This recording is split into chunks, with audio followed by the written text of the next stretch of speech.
l'ensemble de la population pour pouvoir de permettre à tout un chacun de voyager sur la terre, de ne pas, si on fait un seul voyage, ça suffit, et de permettre aux autres quand même de prendre de terre. C'est ça. Donc ce sera quand même un peu une sélection pour ne pas affecter aussi les autres moyens de transport. Parce que quand même, si on fait la gratuité des autres qui faisaient ce trajet, quand même, c'est des pertes énormes aussi pour eux.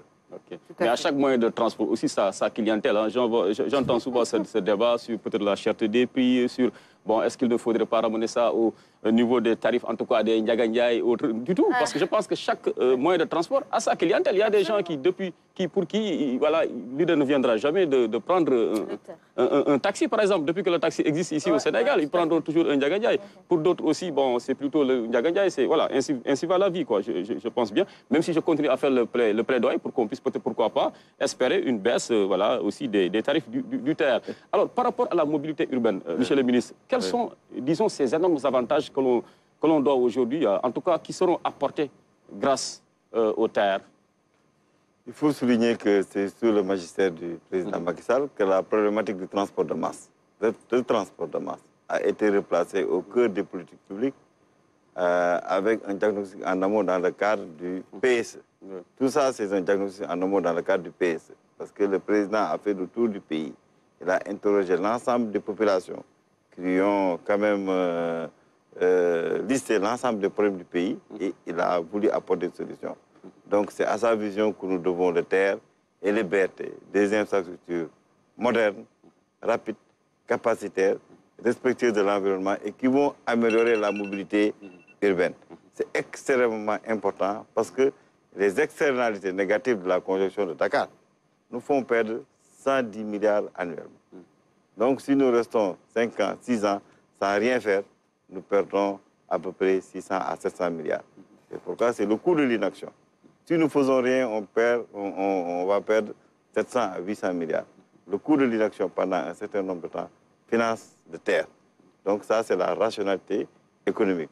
Sinon, la première rationalité, améliorer la mobilité urbaine, vous connaissez Dakar, c'est 0,3% de la superficie du pays. Dakar abrite quand même 25% de la population. Dakar abrite 66% des activités. Pour pouvoir travailler, il faut venir à Dakar. Il n'y a pas de travail à l'intérieur du pays. C'est vraiment l'immigration vers Dakar. C'est ça. Donc, on a aussi quand même une concentration excessive de la population, du trafic et des activités. Maintenant, le TER va nous aider à résoudre quand même les externalités négatives dues à la conjonction. Donc, le TER va nous permettre à résoudre les conjonctions vraiment de la population, du trafic et de la démographie. C'est extrêmement important parce que la banlieue, quand même, il faut leur offrir un moyen de transport moderne, un moyen de transport efficace, un moyen de transport sécuritaire et un moyen de transport quand même respectueux de l'environnement qui va améliorer quand même, les conditions de vie. Parce que le transport, quand même, est un appui à la production. Les gens perdent beaucoup de temps dans les embouteillages. Oui, c'est vrai. Et le TER vient en complément de l'autoroute à péage. Regardez l'autoroute à péage. Imaginez comment on allait sortir de Dakar s'il n'y avait pas d'autoroute à péage.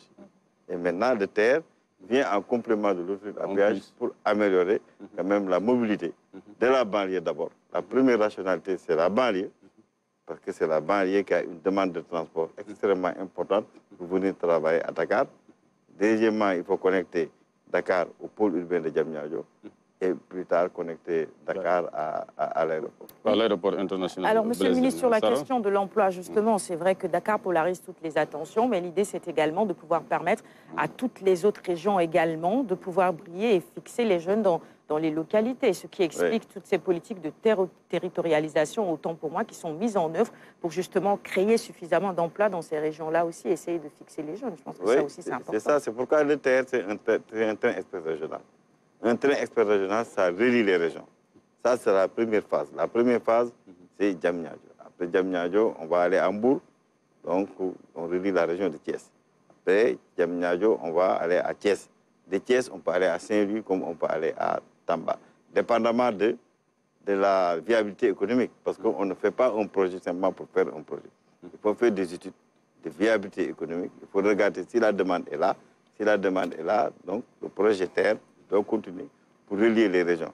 Parce que quand même, l'objectif du TER, c'est de relier la capitale, Dakar, aux autres régions. Donc c'est un projet qui va continuer. Et en plus de ça, le Dakar-Bamako va venir. Ça va nous permettre quand même de compléter quand même la vision du président de la République, un maillage ferroviaire. Quand on dit un maillage, c'est quand même relier l'ensemble des zones de production vers des zones de consommation. Allez-y. J'avais deux questions, si tu permets, Alioune. Déjà, sur les investissements consentis, justement, pour la réalisation de ce projet. Aujourd'hui, à peu près, combien peut-on estimer cela? Et puis, à qui reviendra, justement, l'exploitation commerciale du TER? Je peux vous confirmer ici que nous avons le TER, l'ensemble des infrastructures, vraiment, l'ensemble des infrastructures avec les avenants et tout, va coûter à l'État du Sénégal 780 milliards. Sur les 780 milliards, les bailleurs de fonds ont contribué et le Sénégal a complété le financement pour avoir quand même ce budget. L'ensemble des infrastructures du terre appartiennent à l'État. Et l'État, quand même, a donné un mandat à ma société, la société Senter, pour s'occuper quand même de la gestion de ce patrimoine. Dans le cadre de la gestion de ce patrimoine, nous aurons signé quand même un contrat d'exploitation avec la société Senter. L'État possède 100% des infrastructures. Donc, l'État possède 100% de Senter, qui est la société de patrimoine. Et l'État externalise un peu l'exploitation pour une durée déterminée, afin qu'il y ait un transfert complet de compétences pour que le Sénégal prenne en charge quand même l'exploitation lui-même. Donc c'est un contrat de 5 ans renouvelable, mais le renouvellement dépend de l'État du Sénégal. Et dans ce contrat, même sur la société privée, l'État a pris des parts pour surveiller. L'État sera actionnaire aussi de 34% et nous serons représentés par le Fonds 6 dans le cadre de ce contrat d'exploitation. Okay. Donc nous avons cette terre a recruté déjà 984 Sénégalais et 16 expatriés qui vont se charger quand même de l'exploitation et de la maintenance de cette terre. Ok, mais l'État aura quand même cette possibilité quand même de bien s'assurer que voilà, le contrat sera respecté par l'autre partie, qui est la CETER aussi. Parce que quand même, c'est en fait des fonds publics qui ont servi à la construction aussi. Non, mais c'est différent, différent du modèle économique d'autoroute. Okay. Actuellement, l'État possède l'ensemble des infrastructures. Il a financé sur fonds propres et par la dette. L'État, dans le cadre du contrat, l'État supporte des risques de fréquentation. C'est l'État qui a fixé ses prix. C'est l'État qui a fixé le zonage. Donc l'État récupère les recettes. Donc, il supporte les risques de fréquentation, assume les charges d'exploitation et de maintenance et rémunère les satisfaits. Donc, c'est comme si vous avez une maison. Vous avez une maison, vous avez pris quelqu'un pour balayer la maison. À la fin du mois, vous le payez. Quelqu'un-là se retrouve avec voilà, la majorité des parts. Non, c'est quelqu'un de 30%. Non, il n'a pas la majorité des parts. Parce que le quelqu'un-là, tu le payes simplement. Nous, on aurait dû même ne pas prendre des parts sur sa société. Parce qu'on l'a recruté pour nous faire un travail. Par exemple, j'ai une maison, je recrute quelqu'un, il vient me faire le balayage, je le paye. Mais en plus de ce que en plus du montant que je le paye, je rentre dans sa société pour regarder comment il me fait le service et comment je peux transformer le service. Donc vraiment, sur ce projet, c'est-à-dire le droit de regard est assuré. L'État, comme il a fait beaucoup de concessions, vraiment sur ce projet, les études ont montré que c'était la meilleure solution et on fonctionne avec 984 Sénégalais et 16 expatriés. Et chaque année, on doit quand même remplacer au moins 3 ou 4 expatriés par des Sénégalais. Donc, au bout de 3 ans, 4 ans, c'est une société avec géré par l'ensemble des... Par des nationaux. Des nationaux. Très bien. Nafi. Nafi d'abord. Alors, d'abord, c'est une fierté pour le Sénégal, le TER, qui est le premier train rapide de l'Afrique de l'Ouest francophone, je pense. Et ma question, en fait, c'était par rapport à l'écologie, parce qu'on parle de la pollution, des changements climatiques, etc. Par rapport au TER, est-ce que le côté écologique est pris en compte? Est-ce que aussi c'est la rentabilité aussi du TER? Oui, nous avons pris le côté écologique parce que n'oubliez pas que c'est un train électrique. Ouais. D'accord. C'est un train électrique. Qui offre deux options. Même si c'est bimode, thermique et électrique, mais nous circulons en électricité. Et le thermique vient simplement en appui au cas où nous avions des problèmes d'électricité. Mais vous savez, depuis quand même l'avènement du président Macky Sall, nous avons quand même doublé la production. Oui. Nous avons doublé la production et que nous avons même des marges d'électricité et nous cherchons même des opportunités pour vendre ces marges-là à l'extérieur parce que l'électricité ne se garde pas. C'est le problème. Donc, vraiment, le président n'a pas voulu prendre de risques. C'est pourquoi il a commandé quand même des trains bimodes, électricité et thermique, pour qu'il y ait quand même un fonctionnement efficient de l'ensemble de ces systèmes. Il n'y aura pas de répercussion directe sur nos factures d'électricité. Est-ce que certaines zones ne seraient pas délaissées pour... Certaines zones ne seront pas éclairées, la situation ne va pas changer. On aura tout entendu sur les réseaux sociaux. C'est le moment aussi pour tout. Depuis l'événement du président Macky Sall, nous avons quand même doublé la production. Nous sommes passés de 500 à 1172 mégas sur une demande potentielle de 900. Oui. 900. Donc, on a un excédent de production de 200 mégas. Plus maintenant le mix énergétique que le président a mis en place pour réduire quand même les coûts de production de l'électricité. Donc il n'y aura pas de risque de délestage. Il n'y a pas de risque. Voilà. Nous avons quand même notre propre notre propre réseau et nous avons quand même on peut dire notre propre poste central. Autonome, vraiment de 25 000 kVA. Donc nous n'avons pas de problème. La Sénélec vient en appui seulement. Et comme la Sénélec était à sa surproduction, donc le TER va devenir un client important de la Sénélec.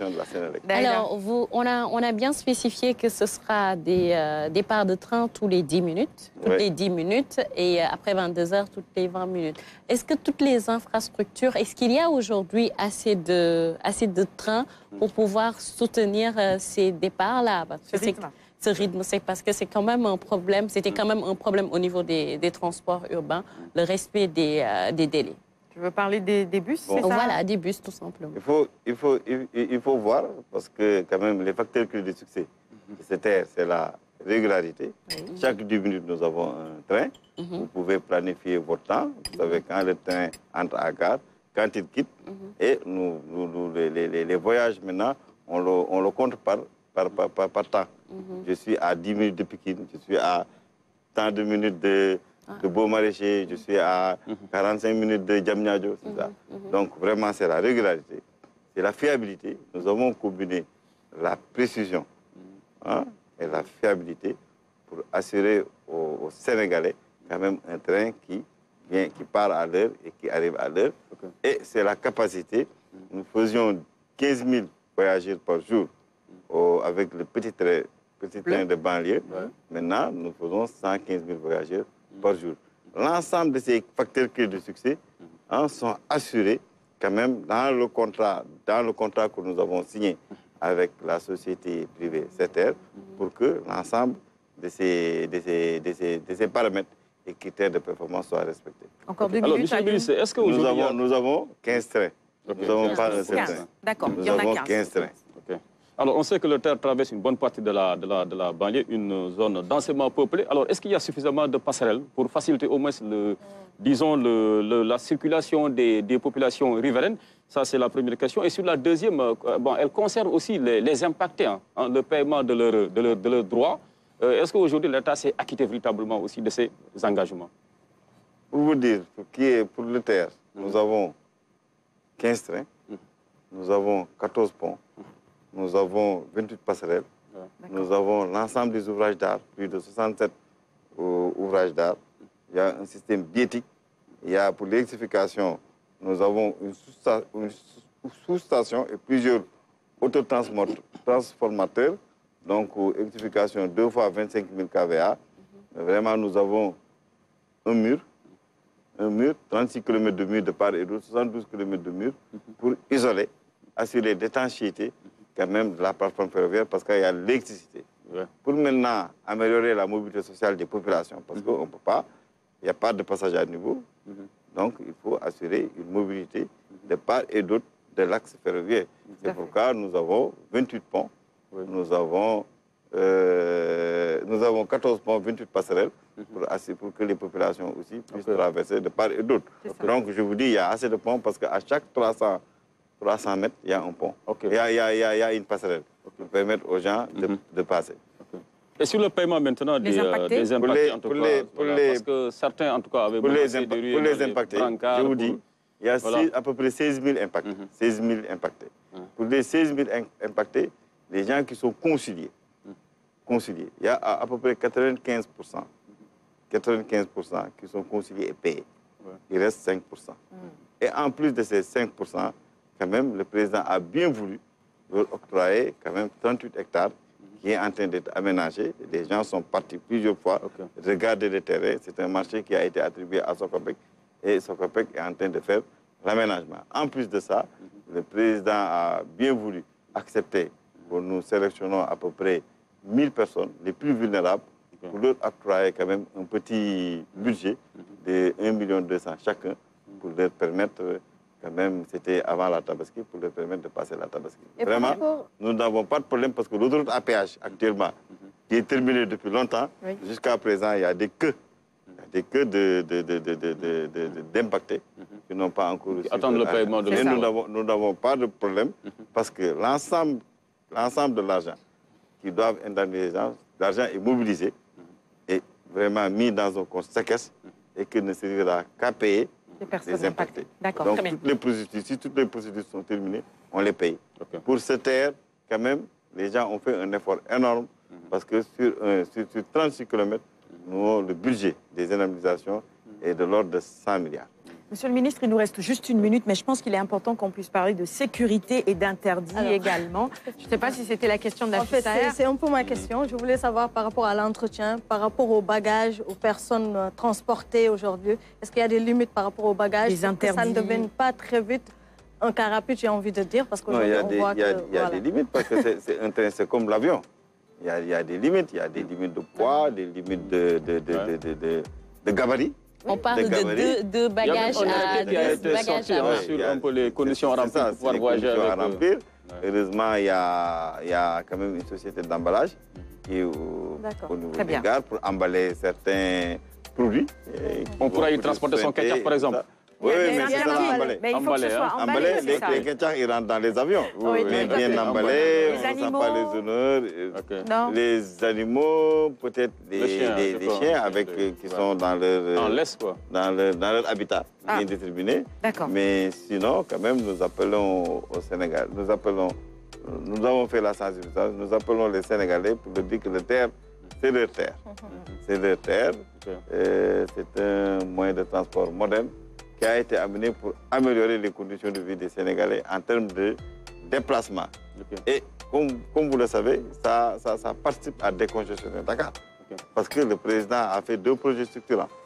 Les pôles urbains et le transport ferroviaire. Les pôles urbains, le pôle urbain d'Agokholba, le pôle urbain de Djamnyadjo, le pôle urbain de Lagos, ça permettra un peu de transférer des activités dans ces pôles urbains.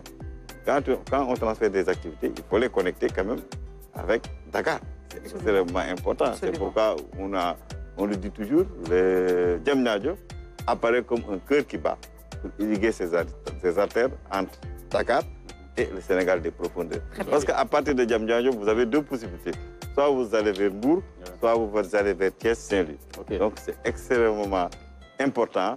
L'écosystème terre va créer des opportunités économiques à la population avec la pression foncière qui se passe actuellement à Dakar. Les terrains sont chers, les gens vont aller plus loin et avec le TER, venir au travail, même plus tôt que les gens qui habitent dans ces zones. Merci beaucoup, Monsieur le ministre. Vous avez parlé donc du Sénégal des profondeurs. Donc, on s'attardera un peu là-dessus dans la deuxième partie pour revenir un peu donc sur aussi le programme aussi de relance ferroviaire. Hein, parce qu'il n'y a pas que le TER aussi. Il y a d'autres systèmes en tout cas qui sont prévus toujours pour que le train puisse véritablement revenir en force dans notre système de transport ici au Sénégal. Donc voilà cette question qui sera, disons, abordée. La question qui sera abordée avec vous dans la deuxième partie, Monsieur le ministre. Merci beaucoup. Restez en plateau avec nous. Et puis, bien sûr, la question de la sécurité aussi, elle est importante. On a fait des passerelles hein, pour l'autoroute et puis tout ça, aux parcelles assainies. Mais on sait à quel point nous respectons ces passerelles-là. Certains ont trouvé le moyen de traverser là où il ne faudrait pas.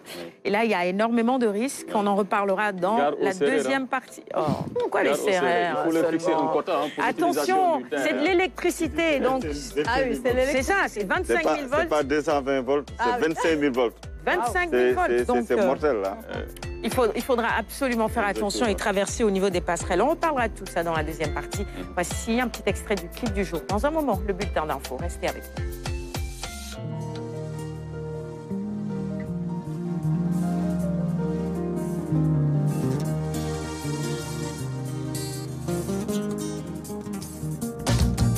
Président Macky, yaa ñu digoon un Sénégal émergent jaaraama yow teg nañu ci yoonu émergence.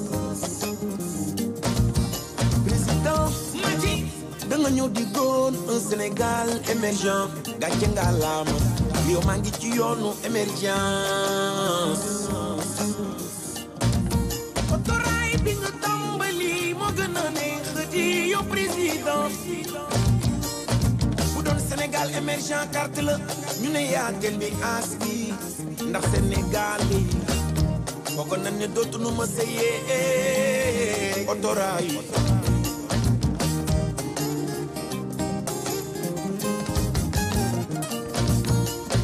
di nga indi train express régional néew loonu na xembaay da ngaa jël bi mu te gën a baax di gën a gaaw di gën a yaatu ci sa réew Salangari di moto exactement man ko di man ba ca teena moto diesel électrique la ak a gaaw yow ko ci duggee lu xel yi rëy doo ko yëg ngir nga war ga daaneex waxtu néew jëf bari lool yow président lii la réew mi laaj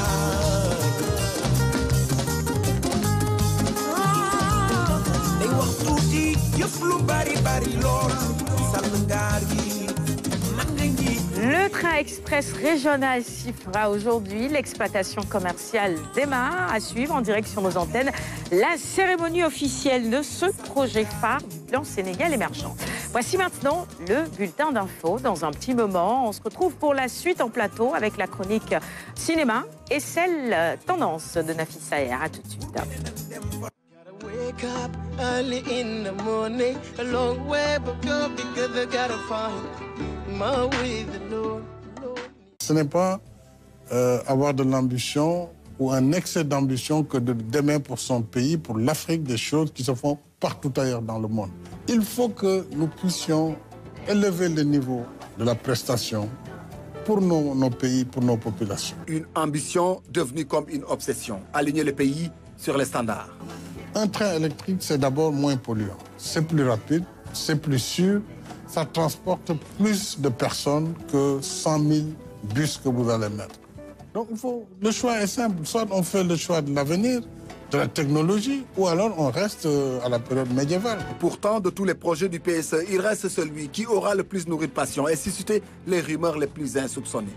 Un investissement dont l'opportunité se lie à l'aune des réalités dans une capitale sous pression. Nous sommes aujourd'hui autour de 4 millions de personnes à Dakar. On a beaucoup de difficultés déjà pour la mobilité. Dans 10 ans, nous serons plus de 8 millions d'habitants sur le même périmètre. Et dans 25 ans, nous serons presque 12 à 15 millions dans la presqu'île de Dakar. Comment nous allons bouger? Aujourd'hui, on vous dira oui, c'est cher. Mais qu'est-ce qui n'est pas cher? C'est plus cher encore de ne pas le faire. L'inaction coûte plus cher. Puisque dans 10 ans, dans 20 ans, il va falloir déguerpir combien de monde parce que nous serons plus peuplés. il y aura encore plus d'occupation du sol, les technologies vont encore être plus chères. Donc, c'est cette inaction qui est la plus chère et non pas le prix d'une prestation, d'un service connu par ailleurs par le monde. Une technologie, ça a un coût, il faut se donner les moyens de l'acheter. Se donner les moyens de ses ambitions, c'est s'engager dans les voies de la rupture pour offrir au peuple les conditions de sa résilience. Aujourd'hui, même en France, ce TER n'est pas encore conçu là-bas. Il va être une technologie nouvelle, il n'y a même pas de signalisation verticale sur la voie, tout est embarqué. Donc, c'est des technologies qui ont leur prix. Vous voulez acheter une voiture de dernière technologie, vous êtes obligé de payer le prix. Ou alors, on aurait pu se contenter d'un tramway qui date de 1934, ou d'un métro qui roule beaucoup moins vite, ou en tout cas qui a moins de performance. Le coût du TER, c'est un débat qui n'est pas un débat essentiel. Si l'on voit l'apport à notre économie, au bien-être de nos populations, à la sécurité du transport urbain, donc on est autour de 800 milliards, disons, aujourd'hui pour la première tranche.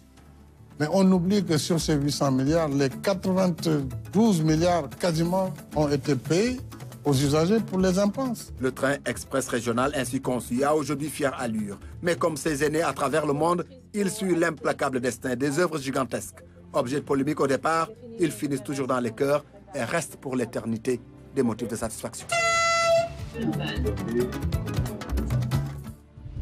Le grand déploiement. Un dispositif exceptionnel pour un événement qui dépasse les frontières sénégalaises. La réception du train express régional requiert une couverture grandeur nature. C'est d'ailleurs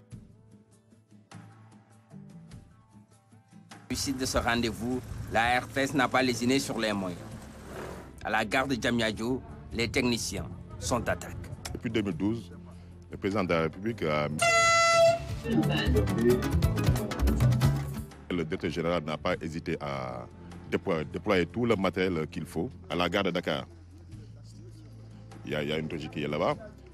À Colobane, il y a une régie. Et ici à Diamniadio, on a mis un car HD qui comporte 10 caméras, donc 8 triaxes et 2 HF. En plus de ces moyens matériels, il y a aussi la mobilisation de beaucoup de ressources humaines. Pour ce genre de production, déploie pas mal de ressources humaines, très importantes d'ailleurs. Ne serait-ce que pour les installations, on a utilisé plus de 50 personnes dans les différents sites, à savoir la gare de Dakar, la gare de Colobane et le site Diamniadio. Et pour la production proprement dit ce jour-ci, c'est-à-dire 2027, on aura plus de 89 personnes qui seront déployées sur les sites. Le mot d'ordre est donc clair, réussir à tout prix la couverture. À la gare de Colobane, tout comme celle de Dakar, les équipes sont à pied d'œuvre. Je pense que la RTS a mis en place un dispositif assez simple, mais assez efficace, pour pouvoir accueillir le président ici et faire le circuit avec lui. Je pense que le plus essentiel pour nous, le challenge au niveau de la production, c'est de faire de telle sorte que les téléspectateurs puissent voir et comprendre comment est-ce que le circuit va se faire ici au niveau de la gare. Donc pour ce faire, on a 4 caméras collées au président de la République et d'autres caméras qui sont assignées pour faire les plateaux, etc. Et ici, c'est le premier point. Et je pense que les équipes sont en phase pour pouvoir effectuer tout le circuit. Je pense que la RTS a l'habitude de faire des événements de cette envergure. Et Inch'Allah, rien ne sera laissé au hasard pour la réussite de cet événement. Ce qui a été prévu d'abord ici au niveau de la gare, c'est un groupe électrogène pour être autonome d'un point de vue énergétique, c'est important. C'est une paire de faisceaux hertziens pour la transmission du signal et une régie mobile que vous voyez derrière moi. Au niveau de Colobane, nous avons là-bas un car satellite, ce qu'on appelle nous dans le jargon un SNG. Et là-bas, ça nous permettra d'avoir des images, disons, de façon continue de la salle de supervision. Et enfin, à Diamniadio, nous avons là-bas un deuxième car satellite, nous avons aussi un deuxième groupe, ainsi que notre car HD. Donc, en gros, nous avons déployé sur le terrain quasiment tous nos équipements. Mais il n'y a pas que cela. De nouveaux matériels de transmission sont aussi achetés par la direction générale de la RTS. Entre la gare de Dakar et Diamniadio, c'est un total de 13 gares. qu'il faut couvrir forcément. Donc du coup, nous avons aussi déployé un dispositif mobile de transmission, ce que vous voyez là. Ce qu'on appelle, pour celui-ci, c'est cette marque AVS. Ça sera, disons, raccordé à des caméras. Donc, ce qui fait qu'on aura des images de façon continue, en direct, via le réseau 4G. Nous, à la base, ce qu'on avait, c'était de LiveView. Donc, c'est un dispositif mobile de transmission. Mais vu l'importance de l'événement, il nous a apparu nécessaire de nous doter de 3 autres. Donc, c'est effectivement ce qu'on a actuellement, 5 dispositifs qui nous permettent, comme je le disais, avec des caméras, d'avoir des images en direct. Dans ce dispositif, la radio n'est pas en reste. Tout est mis en œuvre pour permettre aux auditeurs de ne rien rater. Au départ, à la gare centrale, bien sûr, nous avons une unité mobile d'exploitation technique mobile qui a été déployée avec 2 agents techniques pour accueillir le président jusqu'à son départ. Alors, pour le départ, dès qu'il prendra le train, nous avons un dispositif dans le train mobile, bien sûr, avec tous les équipements nécessaires pour l'exploitation.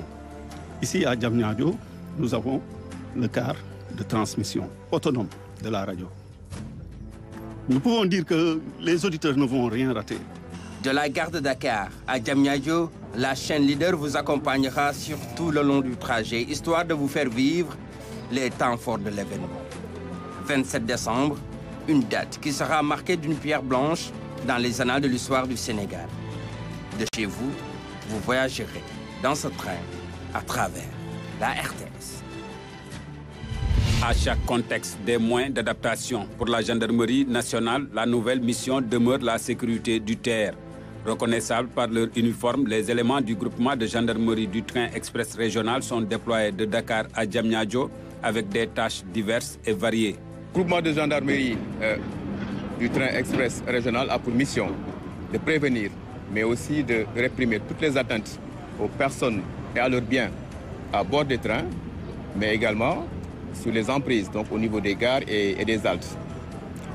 Il conduit des enquêtes judiciaires, donc en cas de commission d'infraction,